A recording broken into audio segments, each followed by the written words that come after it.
आइए तुलसी Tapovan YouTube channel में आप सभी भक्तों का बहुत बहुत स्वागत मान और सम्मान है।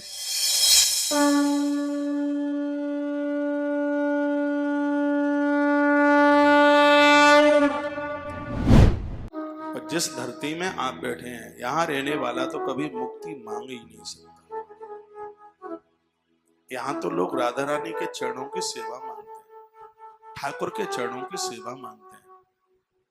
व्रज के कृष्ण से वो यही मांगते हैं, राधे मेरी स्वामिनी, मैं राधे कर दास, जन्म जन्म मोहि दीजियो श्री वृंदावन वास। ऐसी धरती है, यहाँ ज्ञान वैराग्य तो बूढ़े हैं, यहाँ भक्ति युवान है। जिनको भक्ति चाहिए वो श्री वृंदावन आए।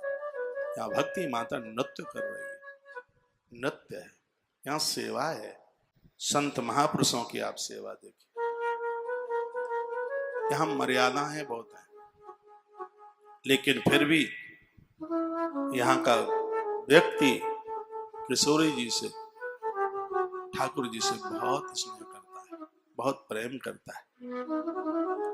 यहाँ की ऐसी विशेषता, इस जगह की ऐसी महिमा। एक समय की बात थी, देखिए, एक समय की बात थी, सतपूर्णिमा का दिन था। आज सतपूर्णिमा की रात्रि थी। आज भी यहाँ सतपूर्णिमा को महारास होता है, पूरे ब्रज में महारास होता है। और संत महापुरुषों ने उस महाराज का दर्शन किया है। तो हुआ यह है कि यही इस ब्रज की एक गोपी उस महाराज में दर्शन करने के लिए जा रही थी। तो घर के लोगों ने उसको केवाड़ में बंद कर दिया, अंदर बंद कर दिया, उसको बाहर से ताला डाल दिया। लेकिन यहाँ के लोग तो कृष्ण को अतिशय स्नेह करते हैं, प्रेम करते हैं। और हुआ यह, सतपूर्णिमा की तो रात थी और उसको कैद कर दिया, उसको जाने से उसको रोक दिया। ब्रज की कुछ महिमा देखिए, ये बात तो मैं आपको बता ही रहा हूं, ये प्रसंग में छोड़ूंगा नहीं। यहाँ की गोपांगनाओं ने जो अनूठा स्नेह और प्रेम किया, ये सब भक्ति में आता है। और इस जानकारी को देवर्षि नारद जी ने सुना। नारद जी ने जो नारद भक्ति सूत्र लिखा है, 84 सूत्र डाले हैं, उसमें ब्रज की बहुत बड़ी देन है। सुनिए, देवर्षि नारद जी इसी ब्रज में आए और कल मैंने यहां से अनाउंस किया है, एक बार चले ब्रज की ओर। ब्रज का अर्थ है ब्रह्मरज, कृष्ण के चरणों की धूल ब्रज। देवर्षि नारद जी आए, इसी वृंदावन में नारद जी का आगमन हुआ। सो बड़ी जोर जोर से रोए, बहुत जोर जोर से नारद जी रोए। एक गोपी कृष्ण के रास में जा रही थी, एक को ताले में बंद कर दिया।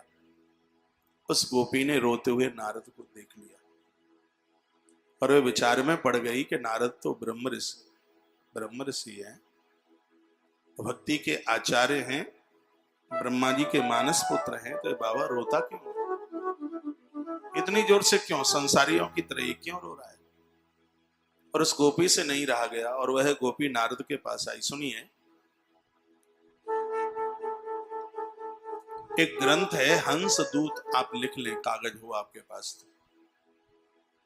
हंस दूत है ग्रंथ का नाम, आपने नाम ही नहीं सुना होगा।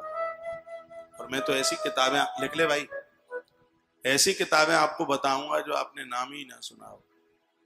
जो भक्ति करना चाहते हैं, हंस दूत इस ग्रंथ को पढ़े। जो मैं एक बात आपके बीच में रख रहा हूं, ये ग्रंथ हंस दूत की बात है, जिसमें व्रज की महिमा का वर्णन है। नारद जी ने जो बड़ाई व्रज की है, ग्रंथ हंस दूत वर्णन है उसमें। नारद जी खड़े खड़े रो रहे थे, आंख के आंसू बंद नहीं होते। गोपी पास आ गई।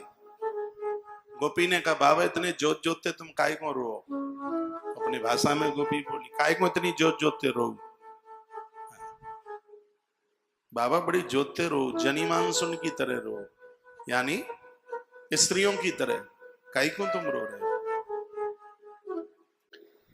तो नारद जी ने कहा कि मैं इसलिए रो रहा हूं कि जो लोग मुक्ति पाकर ऊपर चले गए, जो मुक्त हो गए हैं, वो ऊपर चले गए हैं, उनकी मुक्ति को देख देख करके मुझे रोना आ रहा है।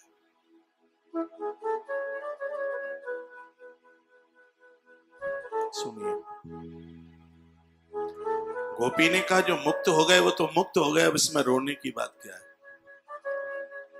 तो नारद जी कहते हैं धिक्कार है ऐसी मुक्ति के लिए, क्या जरूरत है उस मुक्त होने वाले लोगों के लिए जिन्होंने इन आंखों से एक बार श्री ब्रज का दर्शन नहीं किया, वो मुक्ति ही बेकार।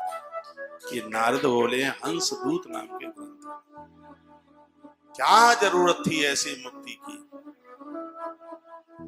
जो मनुष्य शरीर धारण करके जिसने ब्रज नहीं देखा, यहाँ की लता पताकाओं को नहीं देखा, ईश्वर के साथ कितना प्रेम होना चाहिए जिन आंखों ने ऐसी गोपियों को नहीं देखा, यहाँ की ब्रज कड़का को नहीं देखा, यहाँ के वंशी भट्ट को नहीं देखा, यहाँ के केसी घाट को, यहाँ के चीर हरण को नहीं देखा। ये नारद बोल रहे हैं उस ग्रंथ में, हंस दूत में। धिक्कार है ऐसी आंखों को। भाग्यशाली हैं हम लोग, ऐसे ब्रज में हमें बसेरा मिला है, जहां के लिए नारद की आंख में मोटे मोटे आंसू। कहा जो लोग मुक्त हो गए हैं उनको देखकर मुझे कष्ट हो रहा है। ऐसी मुक्ति किस बात की, किस काम की, वह लोग श्री ब्रज को नहीं देख पाए, यहाँ की कृष्ण की छटा को नहीं देख पाए, यहाँ की कृष्ण की महिमा को नहीं देख पाए। नारद कहते हैं यहाँ यमुना की हर लहर में से मुझे कृष्ण ध्वनि सुनाई देती है, यहाँ की हर पत्ती में से मुझे कृष्ण की आवाज सुनाई देती है, यहाँ का हर रोखड़ा कृष्ण कृष्ण बोलता है, यहाँ की जो अद्भुत छटा है राधा कृष्ण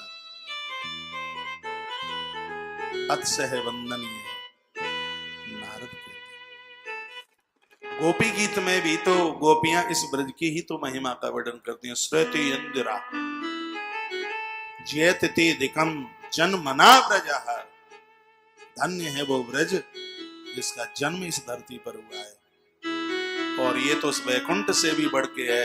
यदि वैकुंठ इस ब्रज से बढ़िया होता तो सस्वदत्तरी इंद्रा लक्ष्मी हमेशा के लिए उस स्थान को त्याग कर इस ब्रज में नहीं आ गई होती।